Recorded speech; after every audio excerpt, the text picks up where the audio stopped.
बिस्मिल्लाहिर्रहमानिर्रहीम। अस्सलाम वालेकुम रहमतुल्लाहि व बरकातुहू। उम्मीद है कि MSF TV के तमाम नाज़रीन देखने वाले खैर वफ़ियत से होंगे।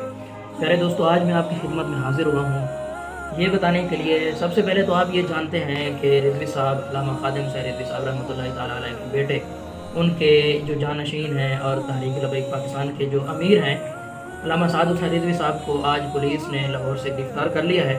ये गिरफ़्तारी के मनाज़र आप लोगों ने देखे होंगे। इस वीडियो में भी आप अपनी स्क्रीन पर देख सकते हैं कि जैसे उनको पुलिस ने गिरफ़्तार किया है रास्ते से। आज मैं आपको इसलिए हाज़िर हुआ हूँ ये बताने के लिए कि उनको गिरफ़्तार करने की असल वजह क्या थी, इसके पीछे मकासद क्या थे।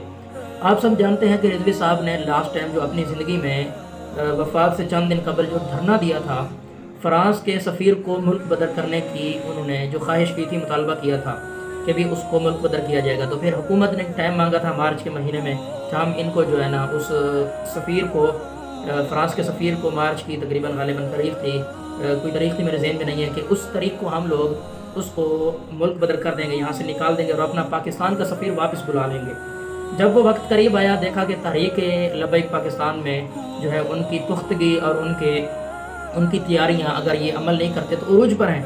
तो उन्होंने फिर हुकूमत ने थोड़ी मोहलत मांगी 20 अप्रैल की।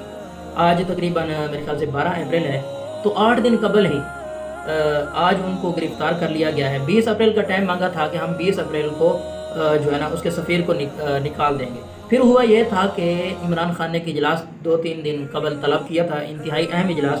उसमें फिर उन्होंने इजलास में ये कहा कि हम जो है ना ईद से पहले कहा 20 से पहले, सबसे पहले हुआ था अभी मार्च के महीने में उस सफ़ीर को मुल्क बदर कर दिया जाएगा, वो ना हुआ।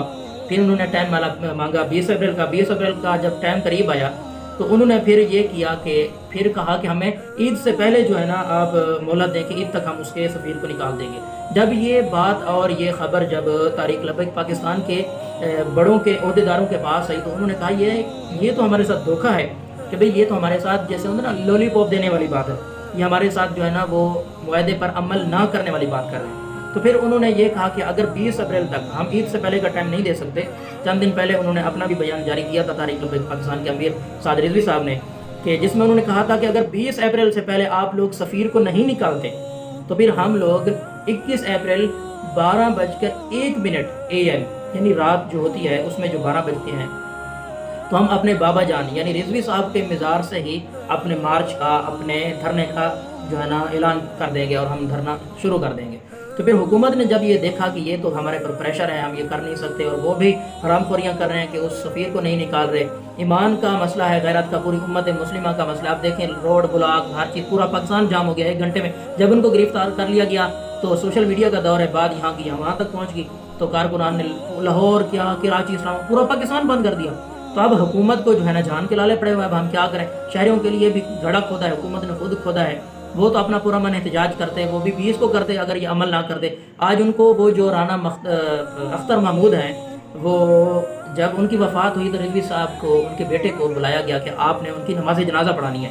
तो नमाज जनाजा पढ़ाने जब वो गए थे, उनकी नमाज जनाजा की फुटेज भी आप अपनी स्क्रीन पर देख सकते हैं। नमाज जनाजा की वापसी पर उनको जो है ना रास्ते से गिरफ़्तार कर लिया गया। आप अपनी टीवी पर, अपनी स्क्रीन पर ये मनाज़िर भी मुलाहिज़ा कर सकते हैं कि उनको गिरफ़्तार जो किया गया है। तो वापसी पर उन्होंने ये देखा कि जो है ना अब ये अकेले हैं, या फिर अभी तो वक्त दूर है, या धरना करेंगे तो बाद में करेंगे, लेकिन उन्होंने पहले ही उसको गिरफ़्तार कर लिया रिज़वी साहब के बेटे को। तो अब गिरफ़्तारी में भी एक बड़ी मज़े की बात यह है कि जब गिरफ़्तार करना चाहा उन्होंने, तो पहले उन्होंने अपनी फोर्सेस नहीं भेजी। हुआ ये था कि सुनने में आ रहा था, जैसे हमारे तक इत्तलात पहुँची है, कि उन्होंने ना 2 मोटरसाइकिल जो है ना रिज़वी साहब का, जो उन्होंने बेटे ने नमाज जनाजा पढ़ाई है, शायद उसमें वो पुलिस वाले थे लेकिन वो सिविल वर्जी में थे, वो जनाजे में शरीक हुए। उन्होंने मुखबरी कर दी कि अब ये यहाँ से यहाँ आ रहे हैं, तो उनकी गाड़ी के पीछे वो मोटरसाइकिलें थीं। ये आप अपनी स्क्रीन पर भी देख सकते हैं कि वो आपको जो है ना जवान हेलमेट में नज़र आ रहे हैं। इन्होंने जो है ना, शायद ये सुनने में आ रहा है कि ये पुलिस वाले थे लेकिन सिविल वर्जी में थे, वो मुखबरी कर रहे थे कि अब यहाँ पे पहुँचे, यहाँ पे पहुँचे हैं। तो उन्होंने इतला कर दी कि जो है ना अब यहाँ पे पहुँच गए। जब वो लाहौर किसी एक शराब पर पहुँचे तो पुलिस ने मौके की गनीमत जानते हुए, पहले उनको इतलात मिल रही थी, उन्होंने गिरफ़्तार कर लिया। तो ये सारा बैकग्राउंड था कि जो है ना वो जो मुआहदा है ना हुकूमत से लब्बैक का, तो उस पर अमल करने या ना कराने की वजह से उनको गिरफ़्तार कर लिया गया है।